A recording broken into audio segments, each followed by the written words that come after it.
How to find profile locking settings on Facebook Lite. Hello guys, in today's video I'm gonna show you how to find profile locking settings on Facebook Lite. First thing, go to Facebook Lite and here just click these three lines in the top corner and go down until you find settings, and then click this one, profile locking.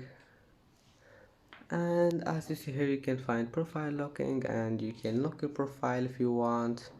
Just click here and your profile have been locked, and that's it for today's video. If you like this video, please don't forget to like and don't forget to subscribe, and thank you for watching this video until the end, and now see you in the next video.